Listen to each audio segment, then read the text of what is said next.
નમસ્કાર. ભાજપ નેતાનો ખુલ્લો લલકાર.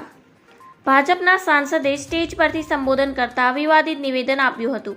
સાંસદ રાજેશ ચુડાસમાએ કહ્યું કે છેલ્લી 2 ટર્મના 10 વર્ષ દરમિયાન તમને જે ખોટા ઓડકારો આવ્યા છે અને હવે આગામી 5 વર્ષમાં એક પણ ખાટો ઓડકાર નહીં આવવા દઉં. ભાજપ પાર્ટી હિસાબ કરે કે ના કરે, પણ હું આગામી 5 વર્ષમાં મને જે આ ચૂંટણીમાં નડ્યા તેમને હું મૂકવાનો નથી. લોકસભાની ચૂંટણીના પરિણામ આવ્યા બાદ જૂનાગઢ સાંસદ રાજેશ ચુડાસમા ફરી એક વખત ચર્ચામાં આવ્યા છે. થોડા દિવસ પહેલા સાંસદનો ખુલ્લેઆમ ધમકી આવતો વિડીયો સામે આવ્યો છે. જો વિડીયો સામે આવતા જ હોબાળો થયો હતો, તેના કારણે તેમણે તરત જ યુ-ટર્ન પણ લઈ લીધો હતો.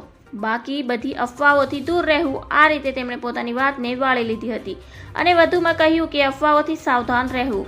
તેમણે આ બાબતને સામાન્ય ગણાવી કે તેને એવો કોઈ મતલબ ન હતો. જે લોકો રાજકારણમાં ન હોત તેને પોતાના કામ માટે આવતા હોય અને માટે આ પ્રકારની વાત હતી. આ લોકો વિરોધમાં રહ્યા હોય તો દુઃખ થયું તેથી બોલાઈ ગયું હતું. ધન્યવાદ. જય હિન્દ.